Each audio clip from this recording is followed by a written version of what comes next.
అబ్బా ఎరగదీశాడురా, అందరూ అవుట్ అవుతుంటే అతను మాత్రం బాధిపడేశాడురా. ఇప్పుడు ఈ రెండు డైలాగులు సన్ రైజర్స్ హైదరాబాద్ అభిమానుల నోట తెగ వినిపిస్తున్నాయి. ఇదంతా అనికేత్ వర్మ గురించి అని మీకు ఇప్పటికే అర్థమై ఉంటుంది.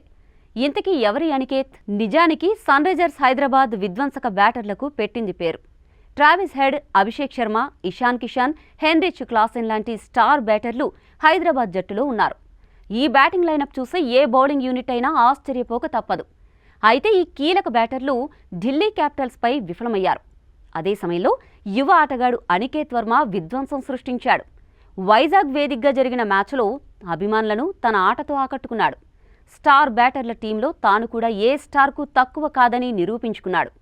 ఢిల్లీ ముందు హైదరాబాద్ బ్యాటింగ్ యూనిట్ మొత్తం విఫలమైన అనికేత్ ఢిల్లీ బౌలర్లను చిత్తు చేశాడు. 5వ స్థానంలో బ్యాటింగ్కు వచ్చిన అనికేత్ వర్మ ఢిల్లీ క్యాపిటల్స్పై 41 బంతుల్లో 180 స్ట్రైక్ రేట్తో 74 పరుగులు చేశాడు.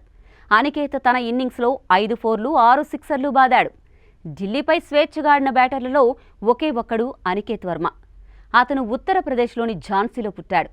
అనికేత్ వర్మ తన బాల్యంలో చాలా కష్టాలను ఎదుర్కొన్నాడు. అనికేత్ వర్మ 3 ఏళ్ల వయసులోనే అతని తల్లి చనిపోయింది.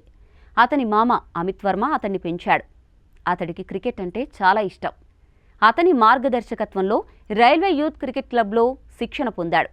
దీని తర్వాత అతను అంకుర్ అకాడమీలో జ్యోతి ప్రకాష్ త్యాగి నుంచి తన క్రికెట్ నైపుణ్యాలను మరింత మెరుగుపరుచుకున్నాడు. ప్రస్తుతం అనికేత్ వర్మ ఫెయిత్ క్రికెట్ క్లబ్లో శిక్షణ పొందుతున్నాడు. ఇక అనికేత్ దేశీయ క్రికెట్ టోర్నమెంట్లో తనదైన ముద్ర వేశాడు.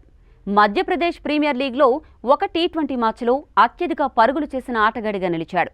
భోపాల్ లెపార్డ్స్ తరపున ఆడుతున్నప్పుడు 6 మ్యాచ్ల్లో 273 పరుగులు చేసి చాలా మంచి ప్రదర్శన ఇచ్చాడు.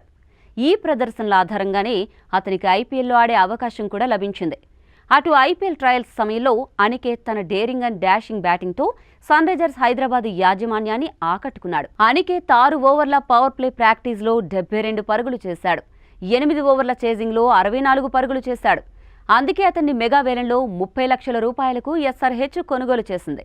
దీంతో అందివచ్చిన అవకాశాన్ని సద్వినియోగం చేసుకున్న అనికేత్ తన సత్తా ఏంటో ప్రపంచానికి చూపిస్తున్నాడు.